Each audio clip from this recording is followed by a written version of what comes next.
right. Hello, everyone, and welcome to Alpha Kappa Psi's Brotherhood Unbounded virtual keynote series. Brotherhood Unbounded is AK Psi's exclusive program designed to help members stay connected to their brothers and their chapter, to help brothers learn how to cope with personal stress, and to help brothers develop skills beneficial in their career development.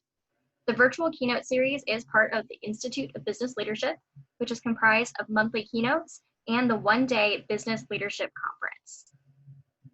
Tonight's focus is going to be on career development. We're going to take a look at negotiating your best compensation package.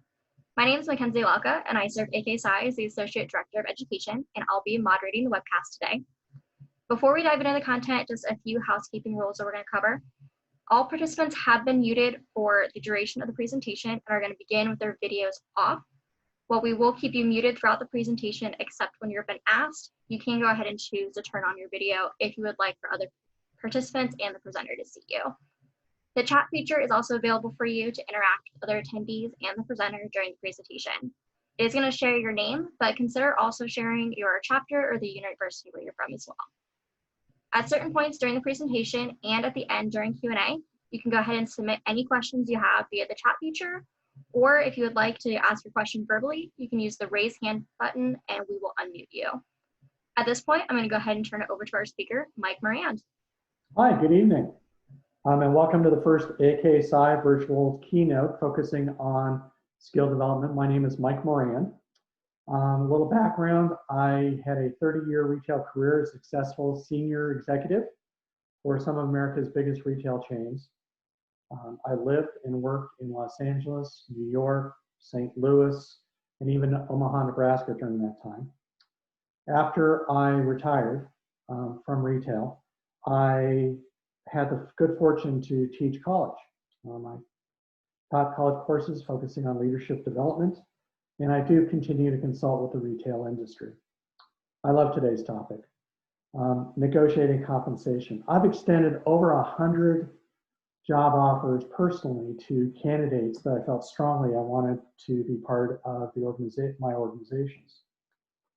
Very few candidates understood how to effectively negotiate their compensation. Even experienced senior executives with 5, 10, 20 years of retail experience did a lousy job. So we're going to take some of the lessons learned this evening as to how to not do it and translate them into positive steps so you can, in fact, negotiate your best compensation. So tonight, our discussion will focus on 4 major topics. Can I and should I negotiate? Preparing for a successful negotiation. My compensation needs and priorities. And finally, selling my true value to an organization.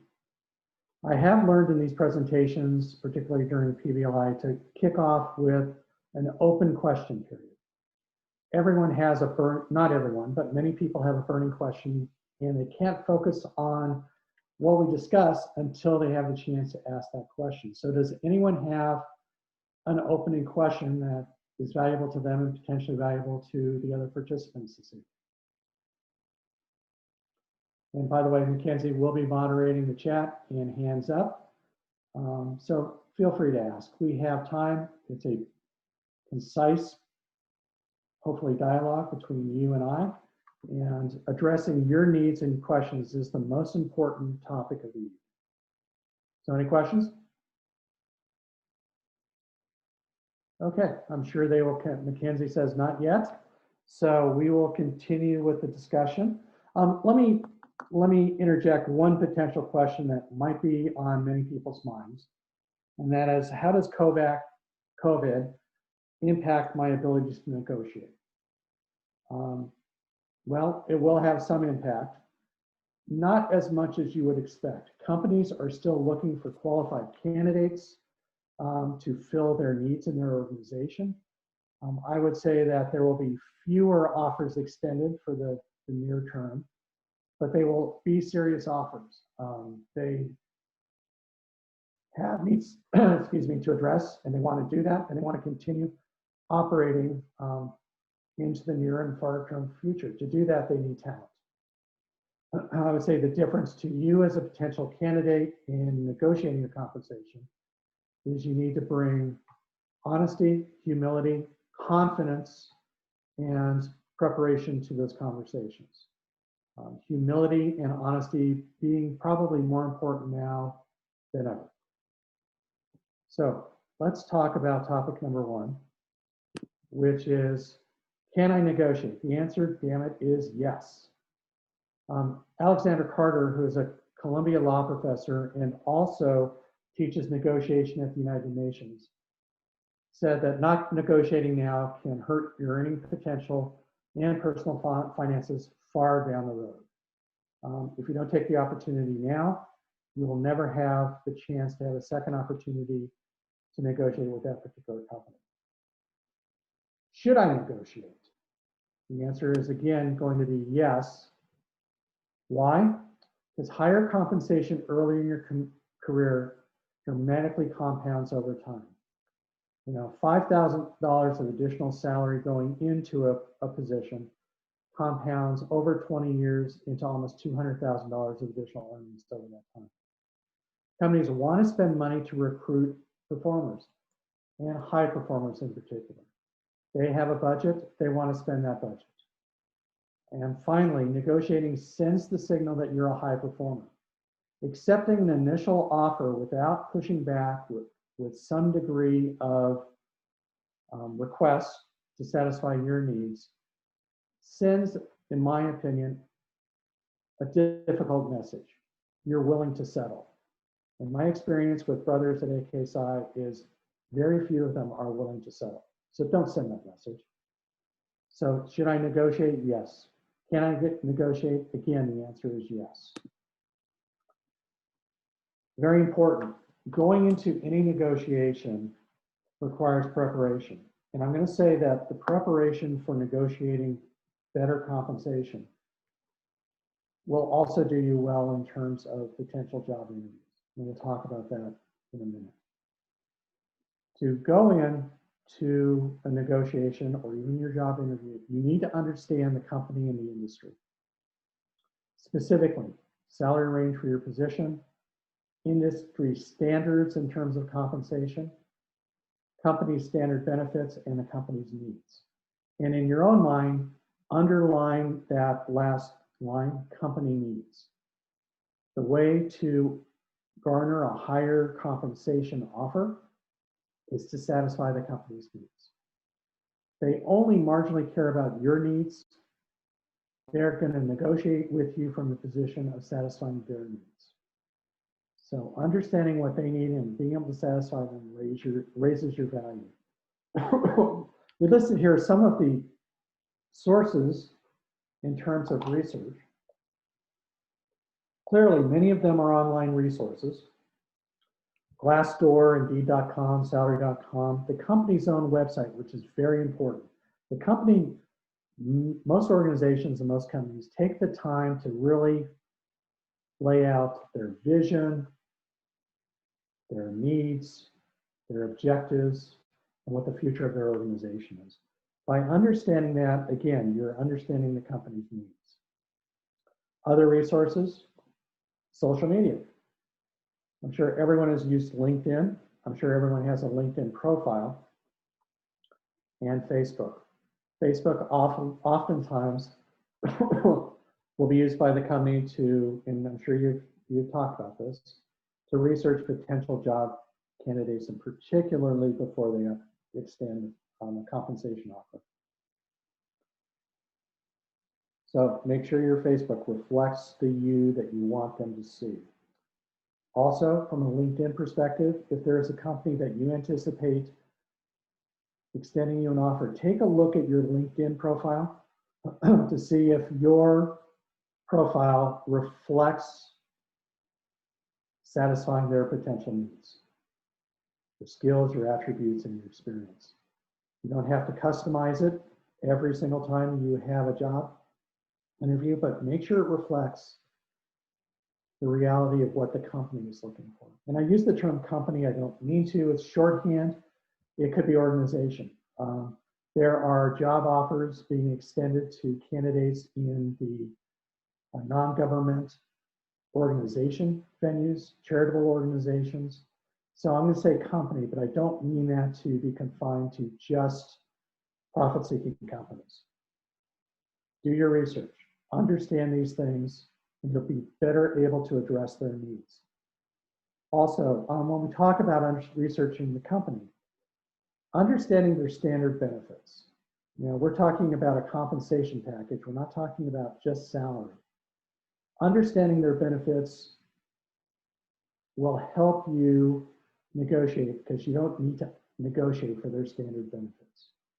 If profit sharing, health insurance, dental insurance, 2 weeks paid vacation are all on your list of compensation needs, and they offer those as standard practice to new candidates, don't negotiate. Confirm them in your offer letter, but don't spend your time negotiating for things that they offer as standard benefits. Okay, let's move on. We talked about understanding the company's needs. You need to understand your needs. So when you negotiate a compensation package, we're talking about not just salary, but other compensation components that will be important to you. So I'm going to ask the question, I am going to ask for your participation and your input. What do you need in your potential compensation package? And Mackenzie is going to whiteboard this for us, and then we'll talk about the potential list of compensation needs that we will prioritize. So, who out there wants something in their compensation package other than being paid a salary?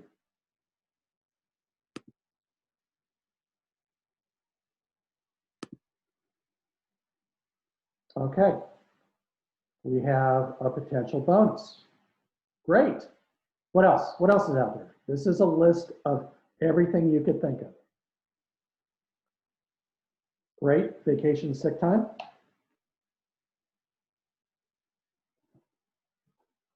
Working from home opportunities, that's kind of it's gone from opportunity to standard operating procedure these days. Thomas, great call out, 401k matching. I hope you don't mind that I called out your contribution here. Time to volunteer in the community. What else is on your list, guys? If you don't know what you want to ask for, you're lowballing your opportunities. What else? Car allowance. Hey, Jake, is that for a cool car or is that for a 2004 Prius? Definitely cool car. Cool car. All right. Thank you, Jake. Equity opportunities in the company. Awesome. Could come in the form of a 401k matching. It could come in the form of stock or even stock options. Over the course of my career, frankly, company equity was the way I was able to build up wealth over the years. You won't do it through your salary. Medical, dental, vision.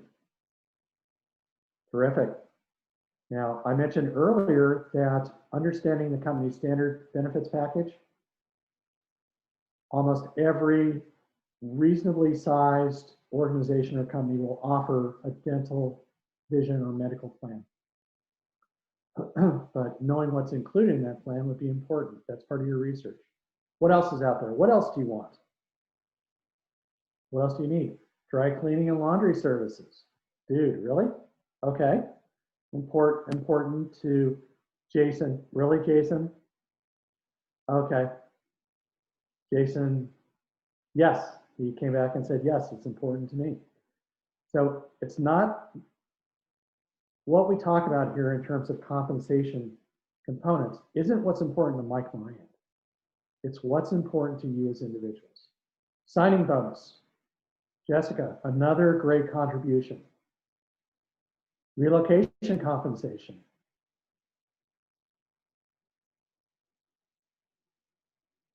On-site meals, snacks for free. A commitment to review your position in the company based on performance.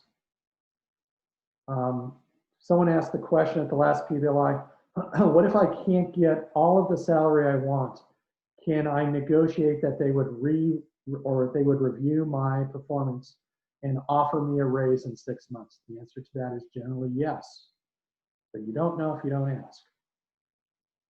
What else? These are some great components here. Traveling expenses, yes, particularly if you have a position which will require travel. Many opening or many onboarding positions require travel. So not only having the expenses paid, but understanding what they cover. And I might also add grossing up those expenses. We'll talk about that in a minute, so that you don't have any taxable liability for it. Company paid company cell phone. Yeah. Particularly important if you travel, particularly important if you're working from home.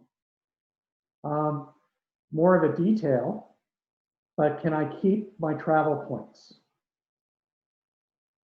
That's something that you generally can find out beforehand.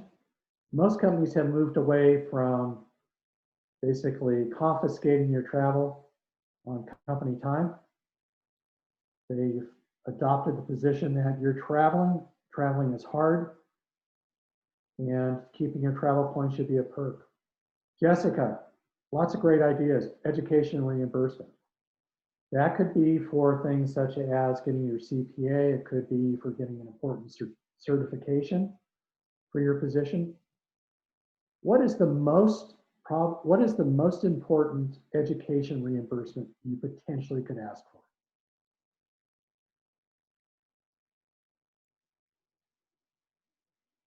Helping me pay for my college loans. Yes, great answer. I would reason to guess that many of the people participating, many of the brothers participating, might have college loans. Many companies either have existing programs, or you can ask, would you help me with my college loans? They want associates working for them who aren't encumbered by excess debt, and they also don't want you distracted by it. That could go on our list of potential compensations.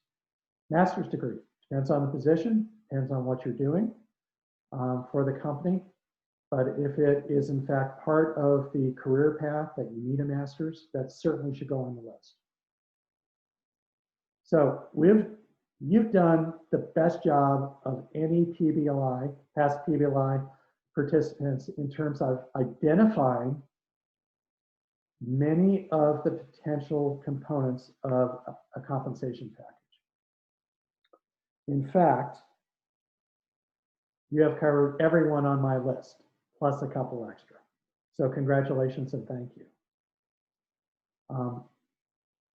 Now, let's talk a little bit about, Mackenzie, I need to get back to my PowerPoint. She's helping me share screen. Okay, cool. Do you want to continue? I don't know. Okay. I've developed a list here. It will be part of the PowerPoint.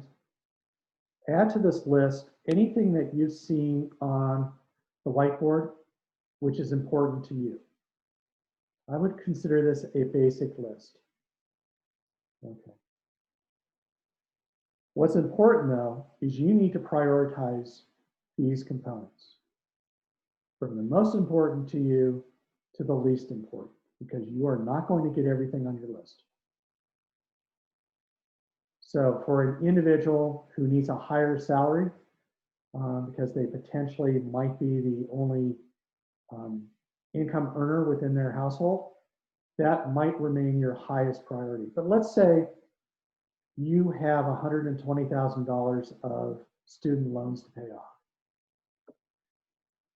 You might prioritize that as your #1 compensation priority and trade off $5,000 less in salary in your discussions for $10,000 of loan payoff per year.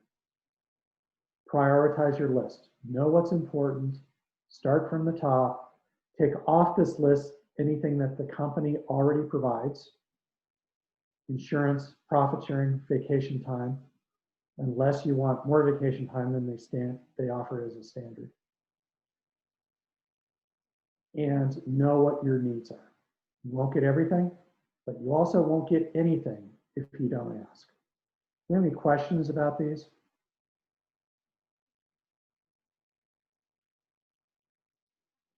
You came up with a damn good list. You can see it far exceeds the list that I came up with. All right, once you know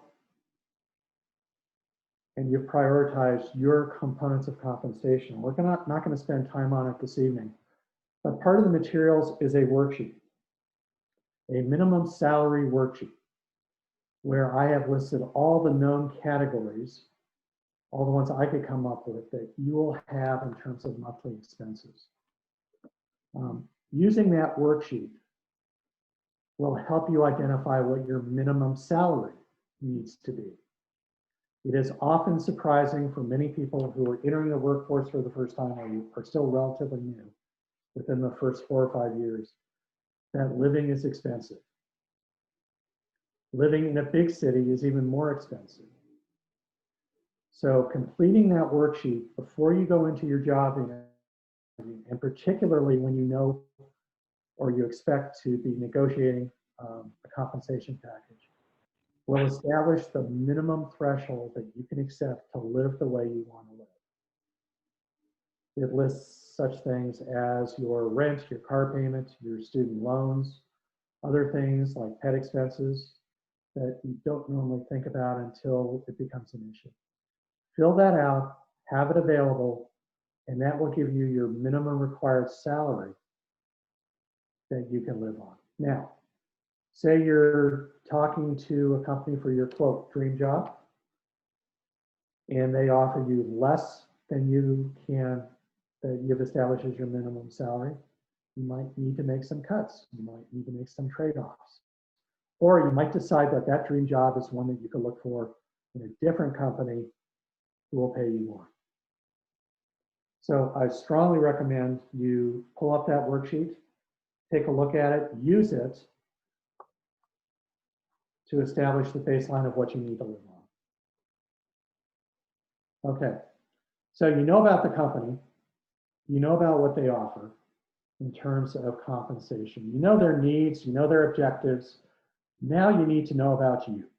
And what do I mean by that? This is a phrase that my daughter coined when she was helping me prepare. You need to sell you to you. One of the keys of getting a higher compensation package is bringing a unique and true value to the table for that company.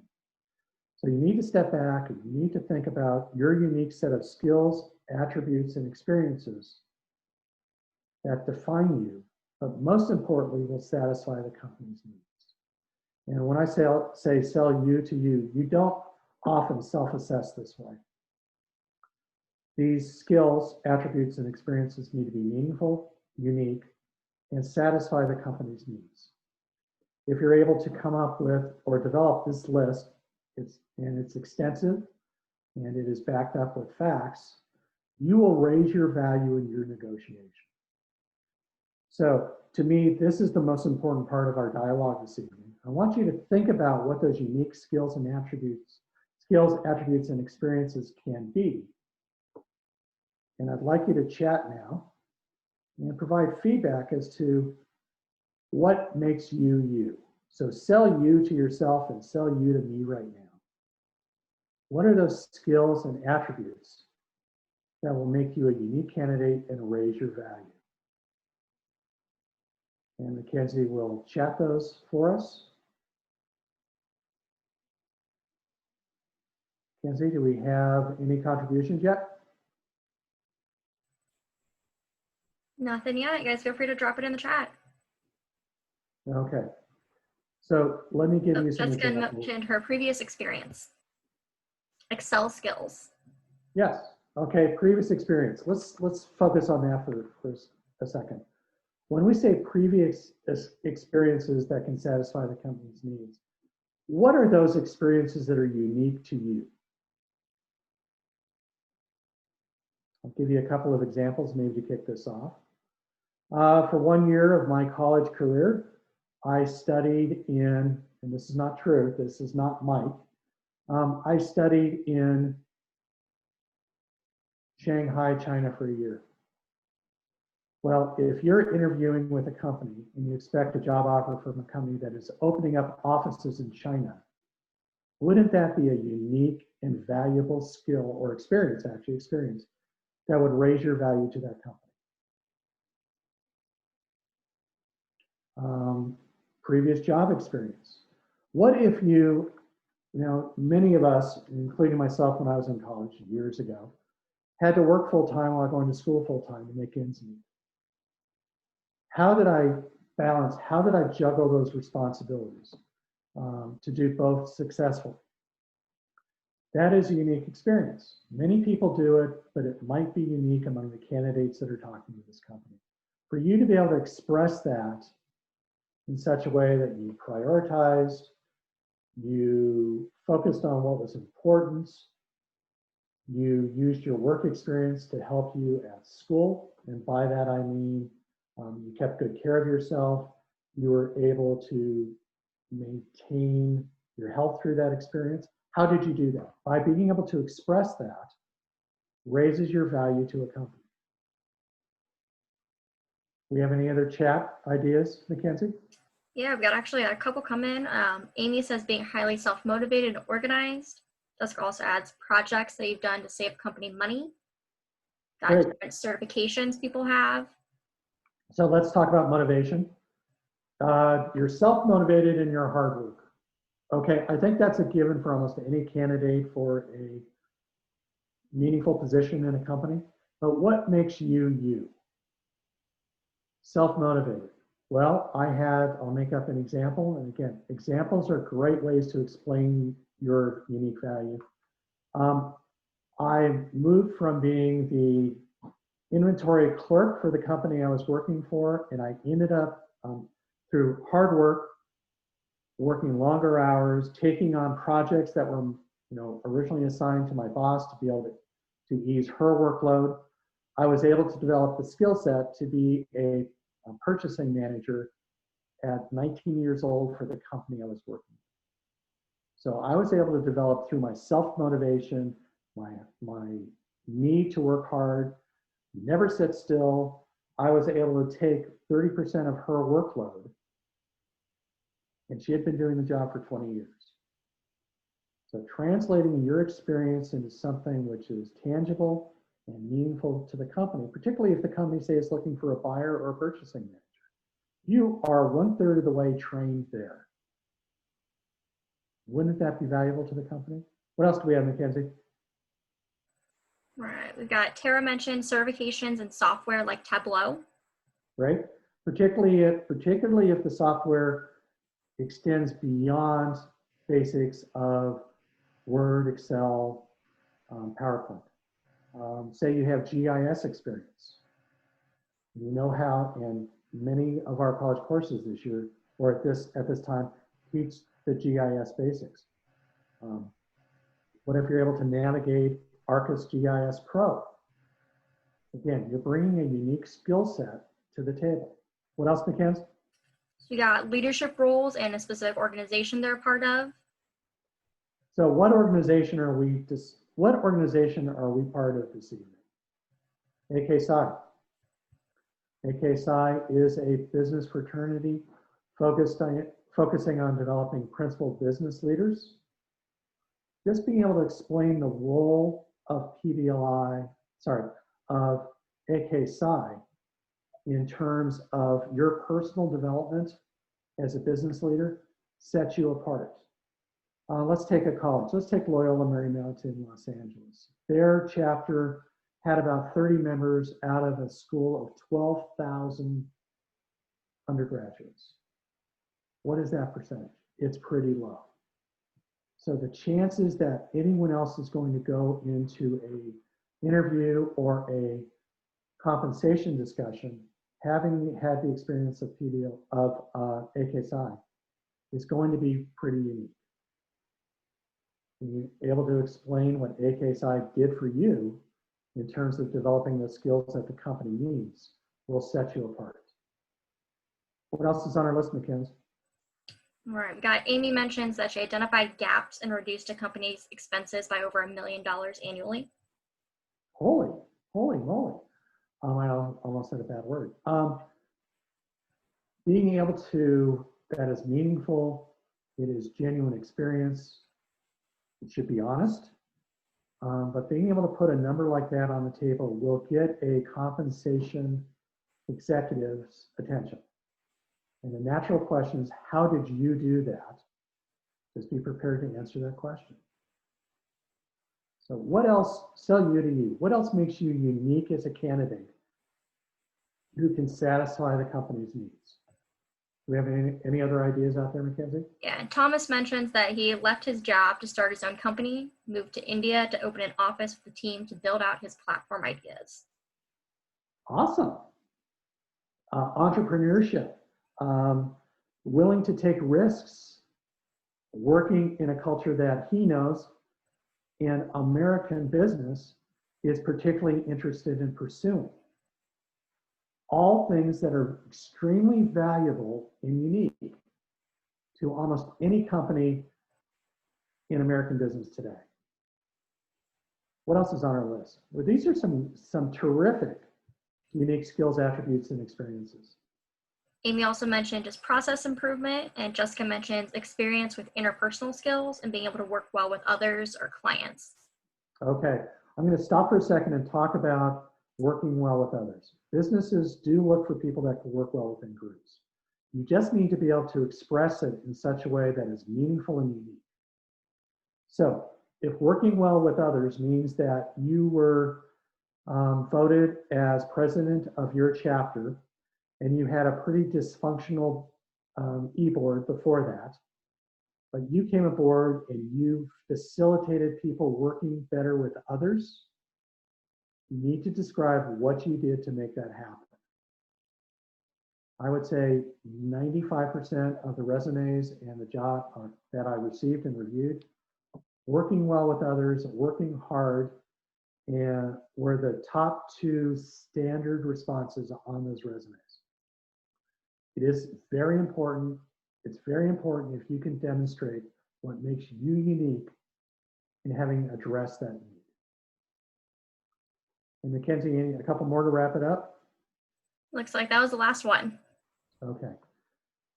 So once you identify these skills, unique skills, attributes, and experiences that satisfy the company's needs, you need to recap them.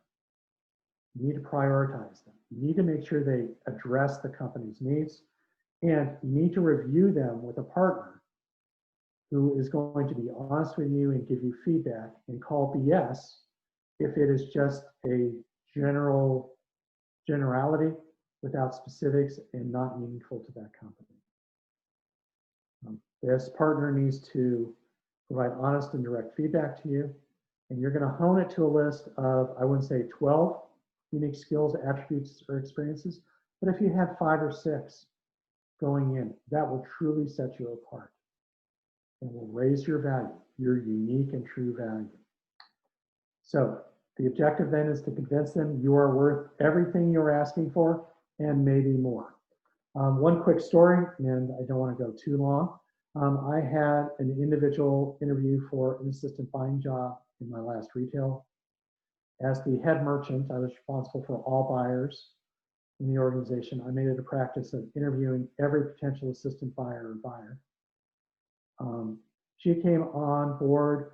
She had an okay college resume. She had an okay GPA.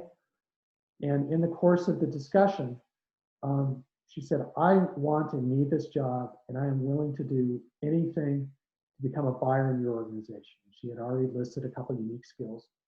And she said, I just want you to know that I didn't want to miss my interview with you and the other executives today, and my car broke down. I asked my mom to drive me. And it was about a 2-hour drive from where she was living to our office, because it was important to me to be able to make these interviews on the day that you schedule them. So there was respect for me, there was respect for the timeline demonstrated. So what did I do? I asked her where her mom was, and she was in our cafeteria, and I went down to meet her mom. Her mother was a single mother, had raised 3 daughters, had worked her way through college, had gotten her degree despite being a single mother, and she got her nursing degree. She got her master's in nursing, and that really meant a lot to me individually that the candidate was willing to share that. Also, that the mother was. So honesty was one of those unsaid unique skills or attributes. And I also thought the apple doesn't fall far from the tree. Well, Amy onboarded as an assistant buyer within a year through her own motivation, her own desire to be successful, her own honesty. She was a straight shooter. I assume she still is. She was promoted to a buyer. So think about those things that set you apart. They need to be honest, they need to be unique, and they need to be meaningful to the company's needs. All right, final suggestions. These oftentimes answer a lot of questions. What if I'm asked the question, well, gosh, Jake, we really love you, man. What number is it going to take for you to sign on with us right now? What do you want in salary? Try not to answer that question. Reasonable answer is what I've noted here. I'm sure there's a number that will be fair for both sides and reflects my value. Most importantly, I'm looking for a good fit for everyone involved. And one thing I might add to this is I'm looking for a fair offer that will reflect my value now and into the future.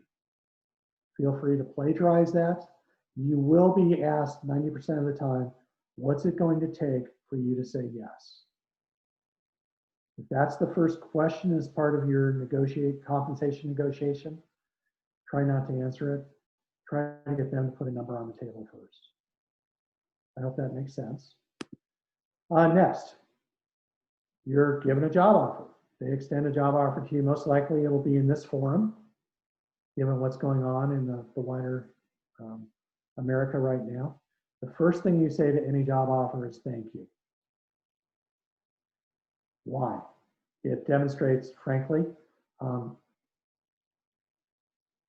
the ability, politeness, a willingness to step back and not just be concerned about your needs right then. And frankly, it spins up receptivity for the conversation to continue. You don't want to jump right in and say, oh gosh, yeah, I think that salary's okay, but I need another $10,000. The first 2 words out of your mouth need to be thank you. And I would say probably only 10% of the candidates who I work with, who I extend an offer to, those were their first words. Those were the conversations that I wanted to continue and I wanted to engage them on. How about another question you might get asked? Do you have any other job offers? Don't make them up. If you do, maybe you respond in this manner. You're my top choice. I do have 2 other offers, but I assume we're going to work this out. I want to sign on and get this done with you. I should have added those last 2 words because then you're personalizing the negotiation to the person who you're negotiating with. I want to work it out with you. I want to sign on with this organization. We've already established that I can help satisfy your needs. You certainly are going to help satisfy mine now and into the future. I want to get this done with you. This PowerPoint is available afterwards. So there's the ability then to add your notes to it, and feel free to steal my words. I have used these phrases. I didn't stay with the same company for 30 years. I negotiated with 5 companies over the course of my career. Those negotiations were successful either with the company I was going to or my existing company who countered. Feel free to use the phraseology. Finally, additional final suggestions. Manage your emotions, stay calm and positive. Let's add 3 more words to that. Stay calm, positive, confident, honest, and humble. And not false humble, but remember the environment we're working in right now. Hubris is not tolerated right now. People know that there could be potential multiple candidates out there for the job they're offering up. So stay calm, stay positive, be confident because you've done your homework, be honest, and display humility. That will also set you apart from many of the people who you might be competing with. Stress your ability to address their needs now into the future. We've already discussed that. Ask for 2 or 3 days to consider an offer. If they want you to accept sitting across the Zoom from them on your first negotiating session, they're not being fair to you. So a way to respond to this is, thank you very much for this. There are a couple of components or a couple of needs that I'd like to talk to you about addressing. So you negotiate, they come across the table with a little bit more than they originally did. It is close to the offer you think you can accept. Do not accept it right there. You're in no emotional state to accept an offer. What you're thinking about is, oh my gosh, this is the salary I was looking for. I know they have health benefits. We need that. I know that they're willing to cover my expenses to move from Maryland to New York to take this job. I can move out of my parents' basement. I can stop borrowing money from my sister. I can get away from my parents and move to New York. All these things are rolling around in your head. You're in no emotional shape to accept an offer for the first time. Being a little dramatic, but I have to tell you, there was one job offer where I was leaving a company, going to another company. The new company came up with more than I could ever imagine they would offer. I asked for a couple, 3 days to consider the offer. My existing company got wind that I was considering an offer. It was actually for J. Crew. The president called me into her office and said, there's no way you're going to J. Crew. I don't even understand how she found out. And let me tell you why. And they came up with a package which far exceeded what J. Crew did.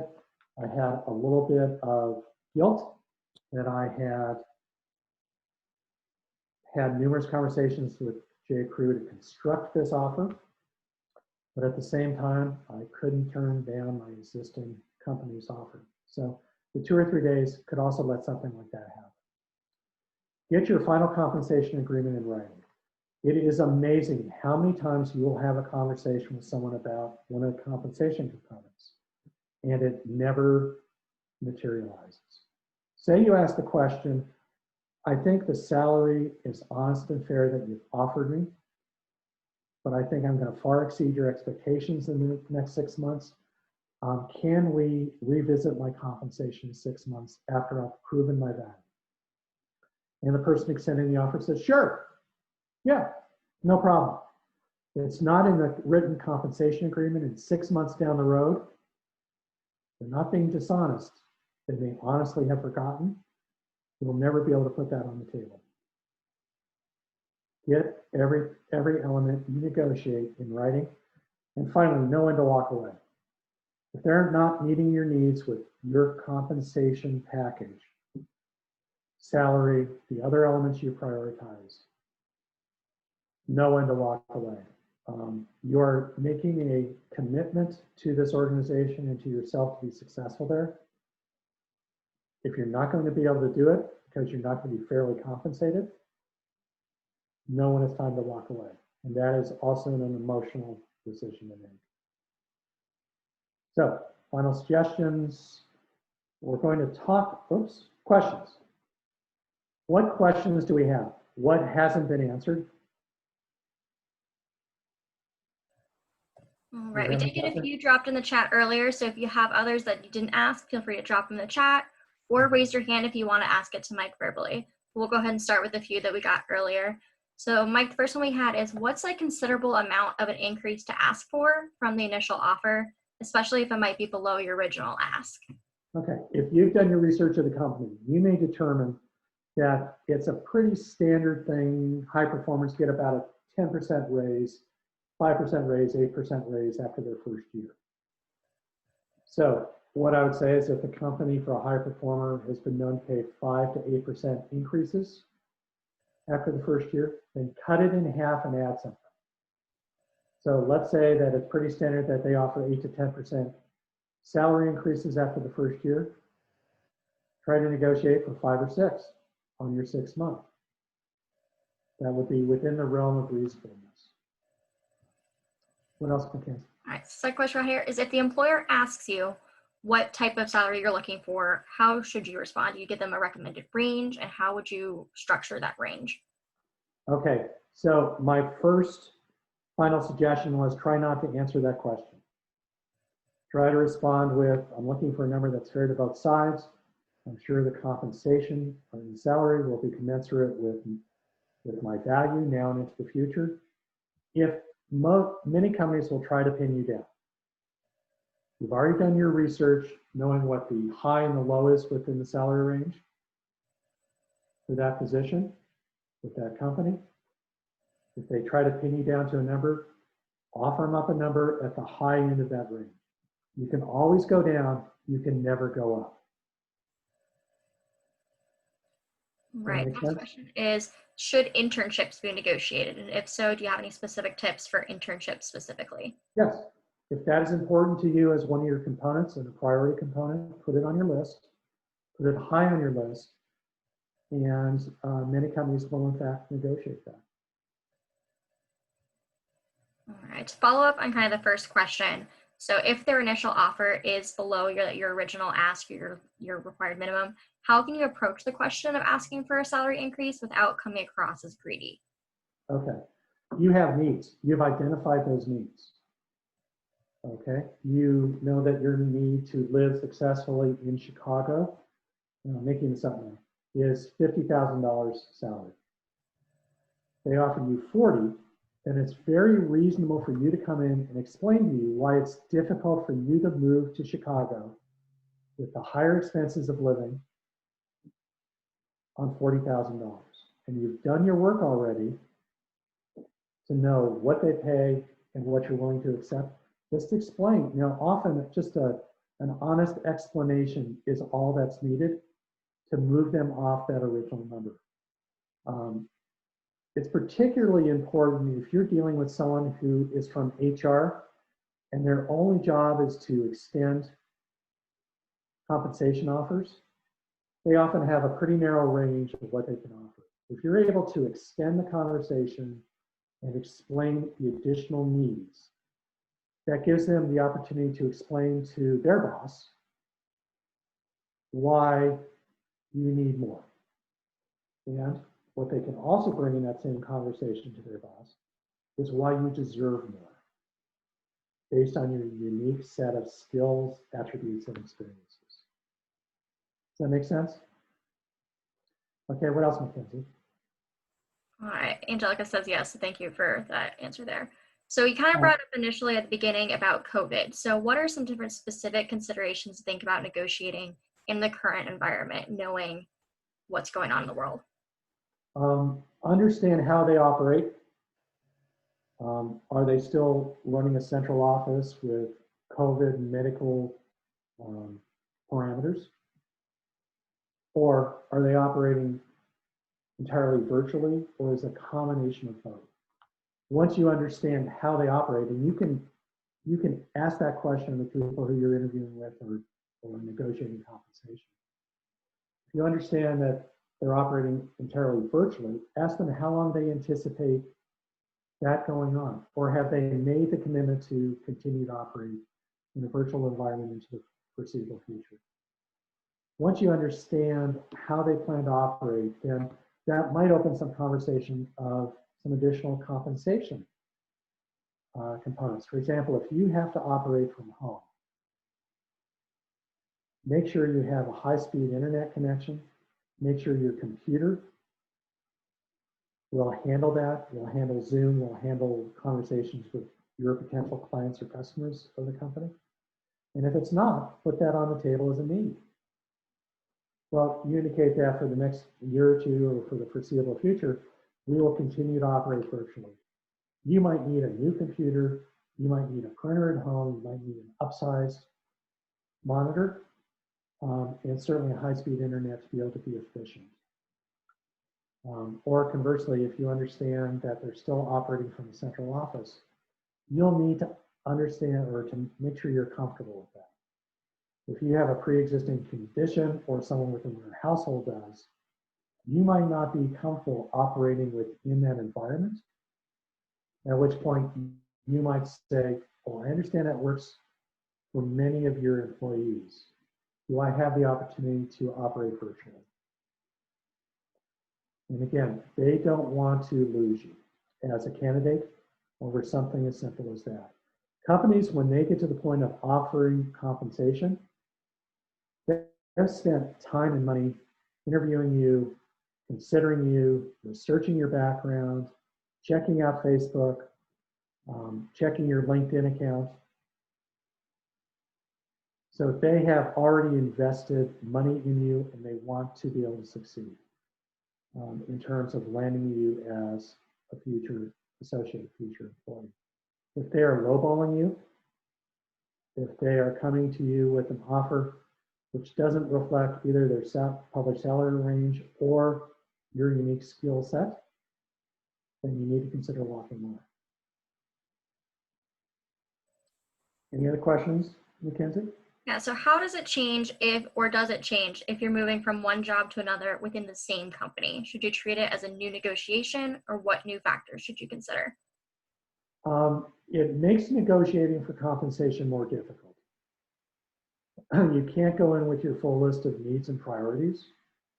What I suggest you do is go in and prioritize the very top ones you have.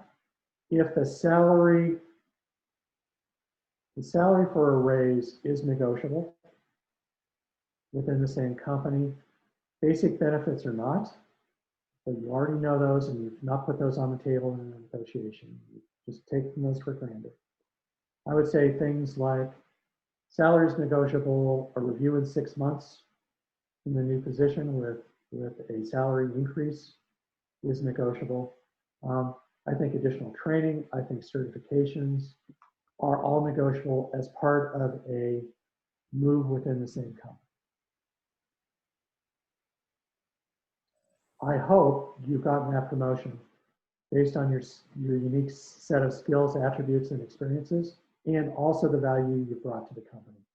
It is okay for you to point out what those are to whoever's offering you the promotion and the raise in such a way as to say, can we consider these as part of my move? You've already established yourself as a high performer. They expect you to negotiate, even within the same company. All right, looks like that's the last question we have in the chat. So if you do have any others, feel free to drop it in there, or Mike's email is on the screen, the PowerPoint. Looking at time, Mike, do you have any final thoughts about the topic you want to share tonight? I want you to reach out to me individually if you need help crafting that unique set of skills, experiences, and attributes.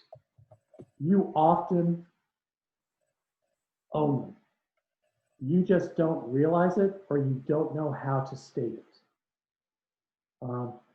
One, for example, many of us speak a second language. That language could be Spanish, it could be French, it could be German, it could be Mandarin. And many times when I'm in a conversation, I will tease those out and help you package them as part of a unique set of skills. So that is my email address. I certainly welcome your questions. I certainly welcome setting up a Zoom call if in fact you need help doing that. But I do expect all 20 people who are on the call this evening to develop that unique set of skills, attributes, and experiences. If you need help doing it, I am here to help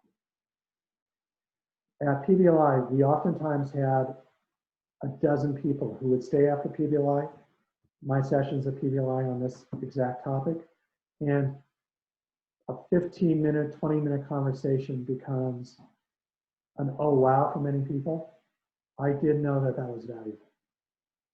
You undersell yourself to you. You are today's and tomorrow's business leaders in America and throughout the world. We have a lot of international brothers. Let's start off on the right step with your best negotiating package and you having a better understanding of who you are and what you bring to the table. So Mackenzie, that's pretty much what I have for this evening. All right, thanks, Mike. So before we close out, one last thank you to Mike for everything that you shared with us tonight. And thank you all for joining us. Do you want to go ahead and remind you to log into the My AKSI community? We can engage with everyone in my groups and register for more upcoming events. So thank you all for attending, and I'll see you in the My AKSI community. All right. Thank you, everyone. Have a good evening. Stay safe, stay healthy, and continue to be successful.